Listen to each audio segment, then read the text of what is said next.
عبده ورسوله الذي أرسله بالحق بشيرا ونذيرا وداعيا إلى الله بإذنه وسراجا وقمرا منيرا فقد قال الله تعالى في كلامه المجيد وفرقانه الحميد أعوذ بالله من الشيطان الرجيم بسم الله الرحمن الرحيم إن الله وملائكته يصلون على النبي يا أيها الذين آمنوا صلوا عليه وسلموا تسليما اللهم صل على سيدنا مولانا محمد وعلى علي سيدنا مولانا محمد এই দুনিয়া পড়ে থাকিবে আমরা কেউ তো কিদিনে থাকিব না সবাই মোদের বলে যাবে নবীজি আমাদের বলবেন না আল্লাহুম্মা সাল্লি আলা সাইয়্যিদিনা মাওলানা মুহাম্মদ ওয়া আলা আলি সাইয়্যিদিনা মাওলানা সালাতুন ইয়া রাসূলাল্লাহ আলাইকুম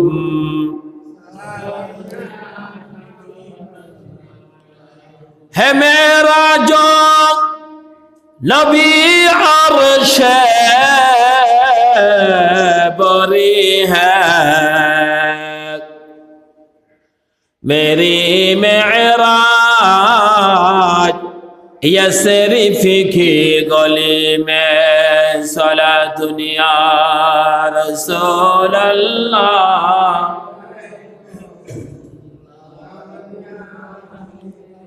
بلغ العلا بكماله كشف الدجى بجماله حسنت جميع خصاله আরবের বুকে মক্কার পরে আমেনার যেথায় ঘর खुदार करौना कौसार होए जोर से बारंबार बलगल उला बिकमालिही कशफत दुजा बिजमालिही हसनत जमीओ खिसालिही সম্মানিত আল্লাহর ঘর মসজিদের মেহমান বিন্দুরা যুবক ভাইয়েরা পর্দার আড়াল থেকে আজকের আলোচনা যে সমস্ত মা এবং বোনেরা শুনেছেন সকলের প্রতি আবারও আলোচনার শুরুতে আপনাদের প্রতি সালাম দিচ্ছি আসসালামু আলাইকুম ওয়া রাহমাতুল্লাহি ওয়া বারাকাতুহু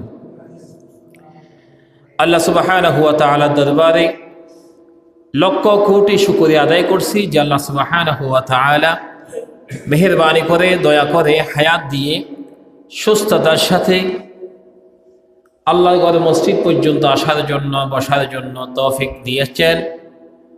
রব্বুল আলামিনের দরবারে শুকরিয়া আদায় করছি পড়ছি আলহামদুলিল্লাহ দরুদ এবং সালাম পেশ করছি সর্বকালের সর্বশ্রেষ্ঠ রাসূল রহমতুল লিল আলামিন আশরাফুল আম্বিয়া তাজদানে মদিনা মুহাম্মদুর রাসূলুল্লাহ সাল্লাল্লাহু আলাইহি ওয়াসাল্লামের শানে। সম্মানিত হাজিরিন, আমাদের এই মাসটি হচ্ছে রজব মাসের শেষ দিন। আজকে গতকালকে চাঁদ দেখা যায় নাই, সেই জন্য আজকে এই রজব মাসের শেষ দিন হচ্ছে, আজকে শেষ হয়ে যাবে। আগামীকাল থেকে আমরা মাহে শাবান মাস আমাদের কাছে আগমন করবেন। মাহে শাবান মাসের শেষ হয়ে গেলে আমাদের সাথে সাক্ষাৎ হবে, মোলাকাত হবে রমাদানুল মুবারক মাসের সাথে। আল্লাহ আমাদেরকে রমাদানুল মুবারক মাস পর্যন্ত হায়াত দান করেন, সকলে বলেন আমিন।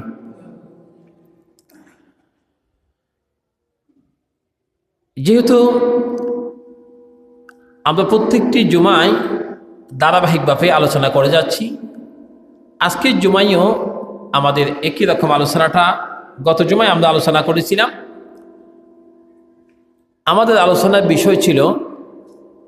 রাসূল করিম সাল্লাল্লাহু আলাইহি সাল্লামের যে মেরাজ হয়েছিল, সেই মেরাজের 14টি শিক্ষা থেকে আমরা গত জুমায় 2টি মাত্র শিক্ষা আমরা আলোচনা করেছিলাম। একটা হচ্ছে আল্লাহর উপর একত্ববাদ এবং পিতামাতার উপরে ছেলে সন্তানের কি হক আছে এবং কেমন আচরণ করতে হবে সেই ব্যাপারে যতটুকু সম্ভব হয়েছিল আলোচনা করেছি। আজকের জুমায় আমরা আলোচনা করব তার পরবর্তী আত্মীয়তা নিয়ে, নিকটতম এদেরকে নিয়ে আমরা আজকে আলোচনা 3য় নম্বর থেকে শুরু করব ইনশাআল্লাহ। ওয়া মা তৌফিকি ইল্লা বিল্লাহ। রব্বি জিদনি ইলমা রব্বি ইশরাহ লি সাদরি ওয়াসসির লি। আল্লাহ সুবহানাহু ওয়া তাআলা আত্মীয় স্বজন নিয়ে